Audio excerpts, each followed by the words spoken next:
Hi all, my name is Dr. Marianne Arini. I have a degree in interdisciplinary sciences, and so I study multiple different subjects. I stumbled across Kundalini, really not to study it at all. I'll explain the backstory. But what I found out was extremely interesting, and I thought I would share it with other people who were interested in Kundalini. So, how I found it. This is how I got into it.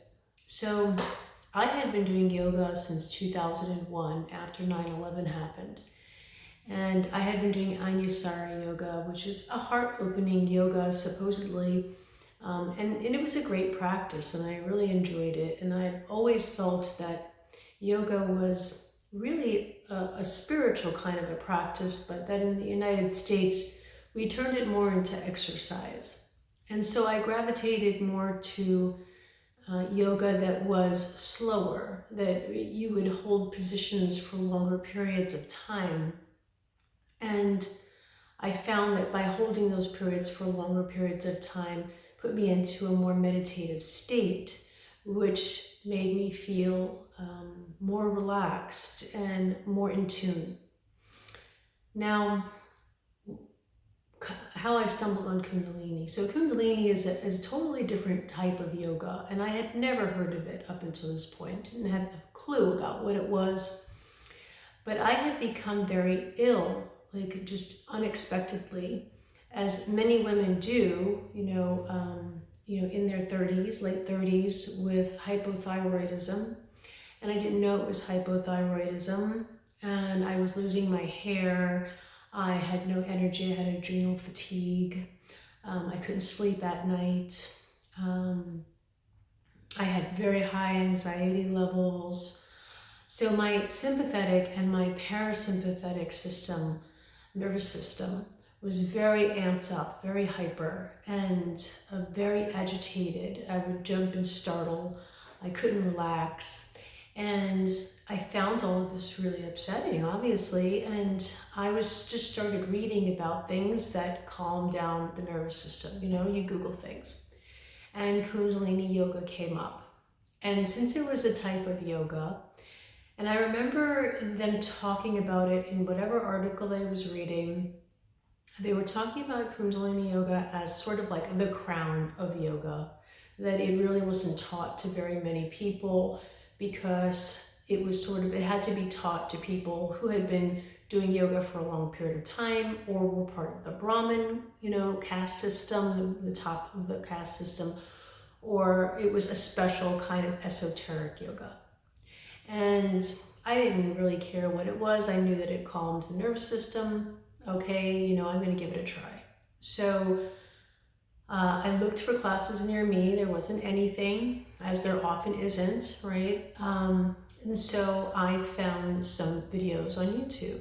Well, I found one instructor who did a half-hour practice, which I found, very calming to a certain extent. And then I found another yoga teacher, on YouTube, that I thought took the practice even deeper. And this was through Kundalini Live, which is filmed in Monterey, California. And so I immediately, the very first day, I did that half an hour practice, and I wanted more. And so I did one of these from Kundalini Live that I happened to land on. And the feeling afterwards that I experienced was what I would call euphoria. I felt very calm, and I felt very euphoric, and I felt like my energy was just flowing in a perfect sort of a way, a harmonious way. So never really being the type of person to be addicted to anything. Like I've never been addicted to drugs or alcohol or food or anything like that. That wasn't really my personality type. I was addicted to this. I was like, this is amazing. Like, how did this make me feel like this so quickly? And I did it every day religiously. And so they said that after 40 days, there was this, I had read after 40 days, you'll see a change, but I didn't really pay attention to it. I was like, it's working for me. Whatever they say, they say. And I just kept on. And I did it past 40 days. I did it for years. So now it's been probably about 7 years that I've been doing Kundalini yoga. And what I didn't realize is that you change as a human being. And there's no warning label on it. It's you change for a way that is for the best.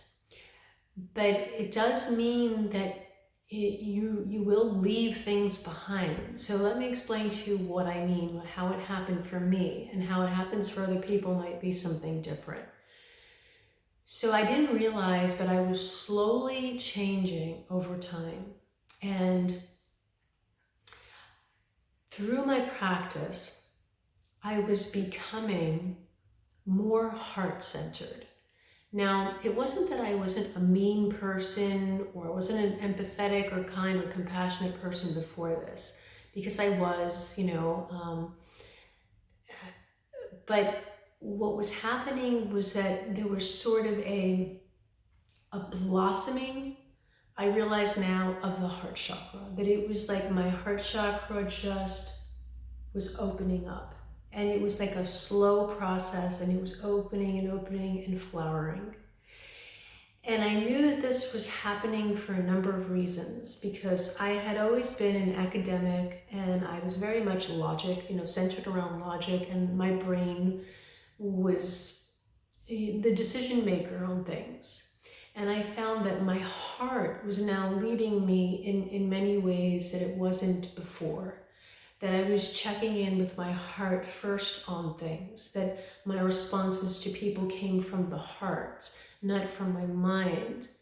And this changed my perspective on the world. So it changed how I was living my daily life. It changed my perspective on the world.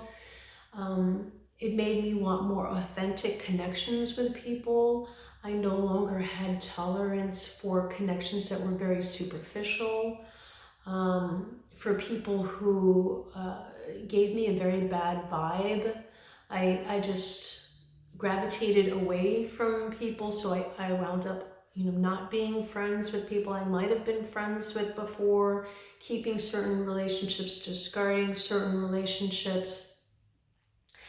And at the same time, in my life in particular, I was married, and my ex-husband had gone off his medications, and he was, in a way spiraling downward in his direction. So we were spiraling apart from each other.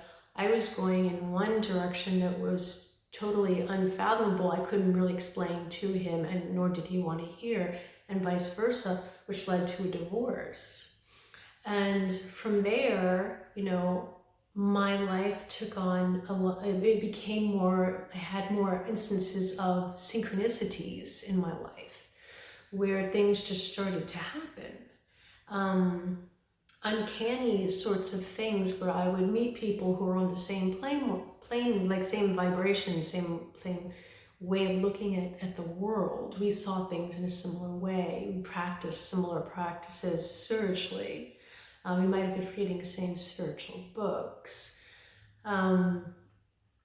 My life took on a different turn. I started to go more with my intuition regarding where I needed to live, and made a huge move across, the country. And I decided, what is it that what do I really want to do with my life in a way that suits this person who I'm evolving into. So it just created this big, huge shift into who I was. And so you need to think about whether or not you're ready for these big changes. Now, other people have told me, people who have not been doing yoga for a long period of time, I've heard that Because they weren't doing yoga, their experience to Kundalini was very negative, because they had, some kind of blockages, things they didn't work out psychologically, they came to the surface, and they had very negative experiences. So there are those kinds of experiences as well. But what Kundalini does, first of all, let me just explain that to you, like on a physical level, a physical / spiritual, energetic level, really, is that Kundalini is really the energy that's in a body, right? And the energy is located in the Muladhara, which is the base chakra of a person down here. And we all have it. Like, we're all born with it. We all have that energy. You want to call it, Kundalini, you want to call it prana, you want to call it chi, whatever you want to call it.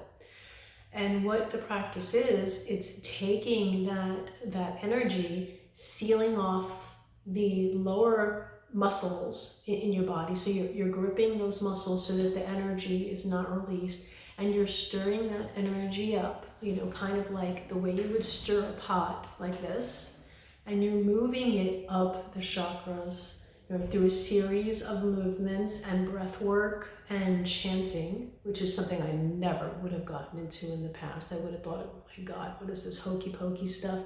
But I understand now how it works, which I can explain in another video if you'd like me to. Moving it up this chakra system to the third eye, and ultimately the crown, to connect up to your higher self, to that part of us that's connected to everything. And when that happens, you become a little bit more of your higher self than your ego.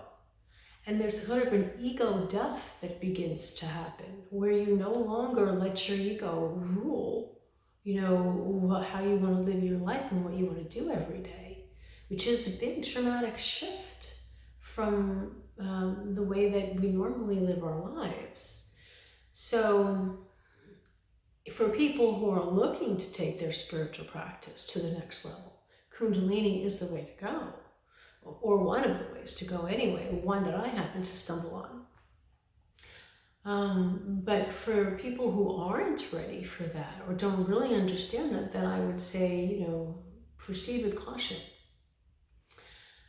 So if you would like me to talk more about Kundalini, if you would like me to do some Kundalini videos for you and explain how it works, explain in detail as we go along, how the process works in the body and what to expect, and the best exercises that I've found to move the energy, leave a comment below and let me know what you'd like me to focus on, and I can make more videos for you. Come wearing yoga clothes, which you may want to do those practices with me. Okay, so that's it for now, and I hope to see you again. If you are interested in this type of content, because I'm going to be putting other types of content, spiritual content out there, spiritual, psychological, and health-related content, because they are all related, then please hit the subscribe button below and click the like button so that other people can see this video as well. Thank you.